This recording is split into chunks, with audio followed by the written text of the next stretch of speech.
കഴിഞ്ഞ 24 മണിക്കൂറിനുള്ളിൽ ഇന്ത്യയിലെ IT സ്റ്റോക്കുകൾ പലതിന്റെയും വാല്യൂ ഇടിഞ്ഞു നോക്കിയാൽ ഏകദേശം 2 ലക്ഷം കോടി രൂപക്കടുത്ത് അതിന്റെ മൂല്യം വരും. ഇറാൻ അമേരിക്ക യുദ്ധത്തിന്റെ ഇടയിൽ പോലും ഇത്രയും നഷ്ടം നേരിട്ടിട്ടുള്ള വേറൊരു മേഖല ഇന്ത്യയിൽ ഇല്ല എന്ന് വേണം ഇപ്പൊ പറയാനായിട്ട്. ഇന്ത്യയിലെ IT സെക്ടർ നോക്കുകയാണെങ്കിൽ ശരിക്കും കഴിഞ്ഞ 20 കൊല്ലത്തോളം ഇന്ത്യയിലെ ഏറ്റവും കൂടുതൽ സാലറി കൊടുക്കുന്ന ജോലികളിൽ ഒന്നായിരുന്നു ഈ പറയുന്ന IT ജോലികൾ എന്ന് പറയുമ്പോൾ. പക്ഷെ സ്ഥിതിഗതികൾ ഇപ്പോൾ വളരെയധികം മാറിയിട്ടുണ്ട്. നിങ്ങളിപ്പോ ഒന്ന് അമേരിക്കയിലേക്ക് നോക്കിയാൽ അവിടുത്തെ ഏറ്റവും വലിയ കമ്പനികളായ സർവീസ് നൗ, അതുപോലെ തന്നെ ആമസോൺ, മെറ്റ, ഗൂഗിൾ തുടങ്ങിയ എല്ലാ കമ്പനികളും ഏകദേശം മൊത്തം 30,000 എംപ്ലോയീസിനെ ഒരാഴ്ചക്കുള്ളിൽ പിരിച്ചിട്ട് കഴിഞ്ഞു. ഇതിന്റെ പ്രധാന കാരണം ഒരു സ്പെസിഫിക് ആയിട്ടുള്ള കമ്പനിയാണ്. ആ കമ്പനിയുടെ പേരാണ് ആന്ത്രോപോണിക്സ് എന്ന് പറയുന്നത്. ആന്ത്രോപോണിക്സ് കമ്പനി പുറത്തിറക്കിയ ക്ലോഡ് എന്ന ഒരു പ്ലഗിൻ ഉണ്ട്.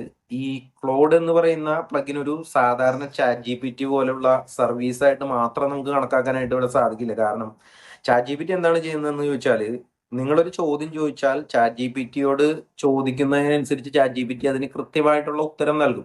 അതുപോലെ തന്നെ ആവശ്യമായ അനാലിസിസുകൾ നൽകും. പക്ഷെ ഈ ക്ലോഡ് എന്ന് പറഞ്ഞ സംഭവം ഇതിൽ നിന്നെല്ലാം വ്യത്യാസമാണ്. നിങ്ങൾ ചോദ്യം ചോദിക്കുമ്പോൾ അതിന് മറുപടി നൽകുന്ന ഒരു ഉപകരണം മാത്രമായിട്ടല്ല ഈ പ്ലഗിൻ പ്രവർത്തിക്കുന്നത്. ഇത് നിങ്ങളുടെ കൂടെ ജോലി ചെയ്യുന്ന ഒരു എംപ്ലോയി പോലെയാണ് പ്രവർത്തിക്കുക.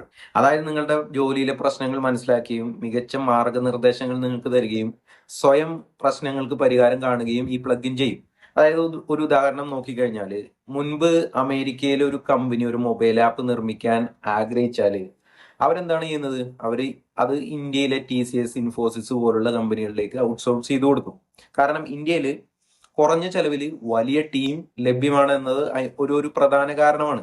ഇന്ത്യൻ കമ്പനികൾ എന്ത് ചെയ്യും? ഇന്ത്യൻ കമ്പനികൾ കുറഞ്ഞ ശമ്പളം, അതായത് അത് രൂപയിൽ കൊടുത്തിട്ട് അമേരിക്കയിലുള്ള ക്ലയന്റിന്റെ കയ്യിൽ നിന്ന് ഡോളറിൽ പണം ഈടാക്കും. ഇങ്ങനെ ഡോളറിൽ പണം വാങ്ങുന്ന സമയത്ത് ഓരോ മണിക്കൂറിന് ഓരോ എംപ്ലോയിയുടെ തലക്ക് കാശ് പറഞ്ഞ് IT കമ്പനികൾ കാശ് വാങ്ങുകയാണ് ഇത്രയും നാള് ഇന്ത്യയിൽ ചെയ്തു വന്നിരുന്നത്. അതുപോലെ ഇന്ത്യൻ IT കമ്പനികൾ വെസ്റ്റേൺ രാജ്യങ്ങളിലെ IT കമ്പനികൾ ചെയ്യുന്ന പോലെ സ്വന്തമായിട്ട് ഇതുവരെ അവരുടെ സാങ്കേതിക ഉൽപ്പന്നങ്ങൾ അധികം ഇന്ത്യയിൽ വികസിപ്പിച്ചിട്ടില്ല.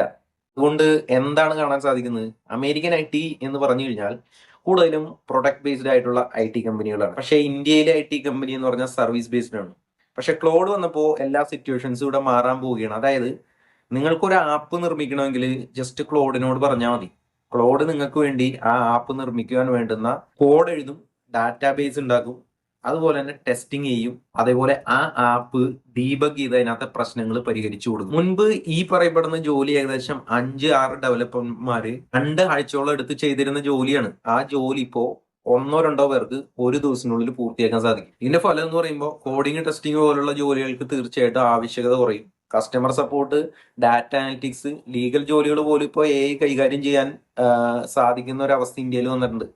ഇതുവഴി IT കമ്പനികൾക്ക് അവരുടെ 90% വരെ ചെലവ് കുറയ്ക്കാനായിട്ട് സാധിക്കും. നിങ്ങൾക്ക് തിരിച്ചറിയാം, മുൻപ് IT കമ്പനികൾ വലിയ തോതിൽ ഇന്ത്യയിൽ റിക്രൂട്ട്മെന്റ് നടത്തിയിരുന്നു. ഇപ്പോൾ അവസ്ഥ മാറിയിട്ടുണ്ട്. 2025 TCS പുറത്താക്കിയത് അവരുടെ 30,000 വരുന്ന എംപ്ലോയീസിനെയാണ്. TCS AI വഴി ഓരോ കൊല്ലം ഉണ്ടാക്കുന്നത് $1.5 ബില്യൺ അധിക വരുമാനമാണ്. അതായത് ചുരുക്കി പറഞ്ഞാൽ AI എന്ന പ്രതിഭാസം ജോലികൾ ഇപ്പോൾ ഏറ്റെടുത്തുകൊണ്ടിരിക്കുകയാണ്. പുതിയ പുറത്തേക്ക് വരുന്ന റിപ്പോർട്ടുകൾ പ്രകാരം AI 10 ജോലികൾ റീപ്ലേസ് ചെയ്യുമ്പോൾ അതിന് പകരം ഉണ്ടാക്കുന്നത് ഏകദേശം ഒരാൾക്ക് വേണ്ടുന്ന തൊഴിലവസരം മാത്രമാണ്. ഇതിന്റെ വലിയ പ്രശ്നം എന്താണ്? എല്ലാവർക്കും ജോലി നഷ്ടപ്പെടുന്ന ഒരു അവസ്ഥയുണ്ട് IT സെക്ടറിൽ. ഇനി ആരാണ് പണം ചെലവിടുക? ആരാണ് ഇങ്ങനെ വന്നു കഴിഞ്ഞാൽ ആമസോണിൽ നിന്ന് സാധനം വാങ്ങുക? അതായത് ഏറ്റവും കൂടുതൽ സ്പെൻഡ് ചെയ്യണത് മെട്രോപൊളിറ്റൻ സിറ്റികളിൽ IT എംപ്ലോയീസ് ആണ്. ആരാണ് യൂബർ ഉപയോഗിക്കുക? ഇങ്ങനെയൊക്കെ വന്നു കഴിഞ്ഞാൽ ഇത് വലിയ സാമ്പത്തിക അസമത്വത്തിലേക്ക് ഇന്ത്യ പോലത്തെ ഒരു എക്കണോമിയെ നയിക്കും എന്ന കാര്യത്തിൽ സംശയമൊന്നും വേണ്ട. പക്ഷേ ഒരു പ്രത്യാശ ഉള്ളത്, അതായത് മനുഷ്യനായിരിക്കുമ്പോൾ അവസരങ്ങൾ ഉണ്ടാകും. അപ്പൊ നമുക്ക് ബെസ്റ്റ് ഫോർ ദ ഹോപ്പ്. എന്തായാലും ഞാൻ വീഡിയോ വൈൻഡപ്പ് ചെയ്യാണ്. നിങ്ങൾക്ക് വീഡിയോ ഇഷ്ടപ്പെട്ടു കഴിഞ്ഞാൽ ചാനൽ സബ്സ്ക്രൈബ് ചെയ്യാനായിട്ട് മറക്കരുത്. അപ്പൊ അടുത്ത വീഡിയോയിൽ വീണ്ടും കാണുന്നവരെ സൈനിങ് ഓഫ്.